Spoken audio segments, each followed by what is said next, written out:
21 मार्च 2010 की शाम Adelaide Australia में एक ऐसी घटना हुई जिसने भी देखा वो कभी भुला नहीं पाया और ना ही कभी भुला पाएगा। एक औरत जो अपनी जिंदगी को एक नए सिरे से शुरू करने की जद्दोजहद में थी, एक आदमी जिसके सर पर बदले के लिए भूत सवार था, और फिर एक दर्दनाक हत्या, वो भी सैकड़ों लोगों के सामने। Welcome people, this is the chilling tale of Zia Ibrahimzada. Zia Ibrahimzada एक अफगानी सिटीजन था और साल 1980 में जब वो ईरान में था तो उसे वहाँ ज़ाहिरा नाम की एक ईरानी लड़की से प्यार हो गया और उन दोनों ने साल 1985 में शादी कर ली। इसके बाद उनके घर 2 बच्चों का जन्म हुआ, अटीना और अरमान। अपने बच्चों के बेटर फ्यूचर के लिए साल 1997 में जिया अपनी पूरी फैमिली को लेकर ऑस्ट्रेलिया चला जाता है और उसी साल उनके घर एक और बेटी का जन्म होता है जिसका नाम वो अनीता रखते हैं। दे वर कंप्लीट नाउ। सब कुछ सही चल रहा था जिया की लाइफ में। He had this beautiful and wonderful family and उसका करियर एज अ लॉयर भी बहुत अच्छा जा रहा था। वो बहुत ही रिस्पेक्टेड पर्सन था अपनी कम्युनिटी में। लोगों के लिए वो परफेक्ट एग्जाम्पल था, एक आइडियल हस्बैंड और एक आइडियल फादर का। बट ये सब एक दिखावा था, क्योंकि उसका असली चेहरा तो तब बाहर आता था जब वो घर पे अपने परिवार के साथ होता था, अपने बीवी बच्चों के साथ। जिया बहुत ही टॉक्सिक हस्बैंड था। वो हमेशा अपनी वाइफ को डोमिनेट करता था। उसे अगर घर से कभी भी बाहर जाना होता तो उसे जिया की परमिशन लेनी पड़ती थी और आए दिन उन दोनों में झगड़े होते थे।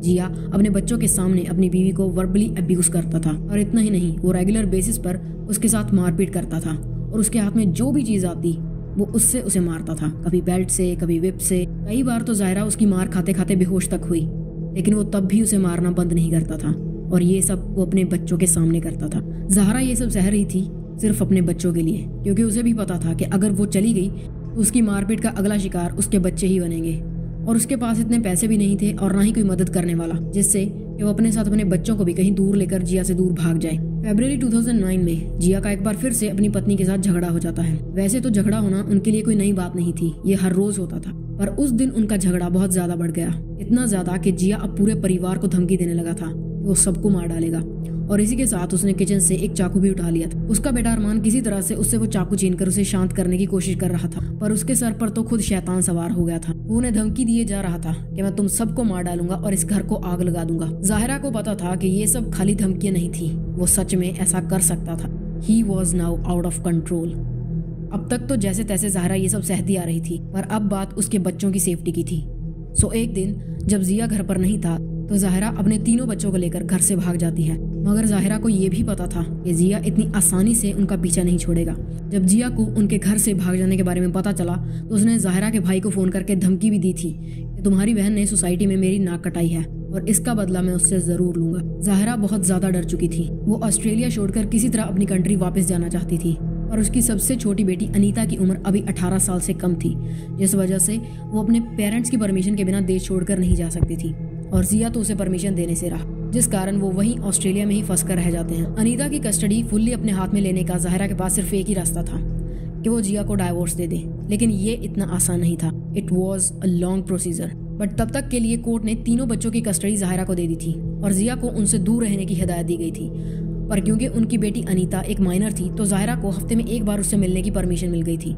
जिया जब भी उनके घर आता हमेशा उन्हें धमका कर जाता और खासकर ज़ाहिरा को कि वो अपनी बेइज्जती का बदला उससे ज़रूर लेगा। ज़ाहिरा ने बहुत बार इन धमकियों की कंप्लेंट पुलिस में की, बट उन्होंने इसका कुछ भी सॉल्यूशन नहीं निकाला। उनका कहना था कि ये सब तो बहुत कॉमन चीज़ है, वो सिर्फ कह रहा है, कुछ करेगा नहीं। पर ज़ाहिरा को पता था कि जिया जो कह रहा था वो कर भी सकता था। जिया के डर से वो लोग हर महीने अपना एड्रेस चेंज करने लगे कि कहीं वो उन्हें मार न डाले, पर वो कब तक भागते। उनके पास जो पैसे थे अब वो भी खत्म होने लगे थे और दूसरी तरफ जिया अपना बदला लेने की पूरी तैयारी कर चुका था। वो पूरी खबर रखता था कि उसकी बीवी कब कहाँ जाती है, किससे मिलती है, कब घर वापस आती है और अब उसे सिर्फ सही वक्त का इंतजार था और वो सही वक्त आता है 21 मार्च 2010।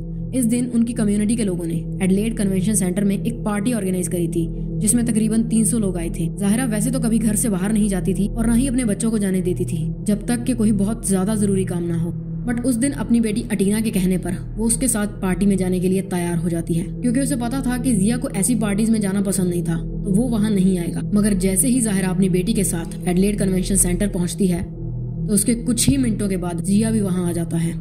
दे वर शॉक्ड। वो तुरंत वहाँ की सिक्योरिटी के पास जाते हैं कि किसी तरह उन्हें वहाँ से बाहर निकालने में उनकी हेल्प की जाए और वो सिक्योरिटी उनकी हेल्प के लिए तैयार भी हो जाती है, बट उन्हें एडवाइस देते हैं कि फिलहाल उनका यहाँ रहना ज्यादा सेफ होगा क्योंकि इतने लोगों के बीच वो उन्हें कुछ नहीं करेगा। बट ये उनकी सबसे बड़ी गलती थी। ज़ाहिरा वहाँ लोगों के बीच जाकर बैठ जाती है कि तभी जिया तेजी से उसके करीब आता है और एक चाकू से उस पर लगातार वार करने लगता है। वो लगभग 8 बार उस चाकू से उसके सर और गर्दन पर वार करता है। अटीना जब पीछे बैठी अपनी माँ की तरफ मुड़ती है तो वो देखती है कि कैसे उसके डैड उसकी माँ को चाकुओं से घोंपे जा रहे थे। ज़ाहिरा के शरीर से बहुत ज्यादा खून बह रहा था, वो नीचे गिर चुकी थी। She was lifeless but Zia was still stabbing her. अटीना किसी तरह से धक्का देकर जिया को पीछे धकेलती है। जब तक लोगों को कुछ समझ आता है तो वो जिया को धकेलकर एक कमरे में बंद कर देते हैं और तुरंत पुलिस को इस बारे में इन्फॉर्म कर देते हैं। जिया चुपचाप उस कमरे में बैठ जाता है जैसे कि कुछ हुआ ही ना हो। ज़ाहिरा को तुरंत हॉस्पिटल ले जाया जाता है। सैडली ज़ाहिरा सर्वाइव नहीं कर पाती and she was declared dead that night. Zia को पुलिस उसी रात अरेस्ट कर लेती है और प्रोसिक्यूशन के बाद कोर्ट उसे 26 साल की सजा सुनाता है। जेल जाने के बाद वो अपने बेटे अरमान को 10 पन्नों का एक लेटर लिखता है जिसमें वो उसकी मर चुकी माँ के बारे में खूब बुरा भला लिखता है, कैसे उसने उसकी पूरी जिंदगी खराब कर दी और उसे अपने बच्चों तक से दूर कर दिया और कैसे वो अपनी मौत के लिए भी खुद ही जिम्मेदार थी। This man was not less than a monster. I mean अपनी जिंदगी उसने खुद खराब करी और ना सिर्फ अपनी वाइफ और अपने बच्चों तक की भी। तो ये था हमारा आज का केस। उम्मीद है आपको पसंद आया होगा and please like this video and फिर मिलेंगे।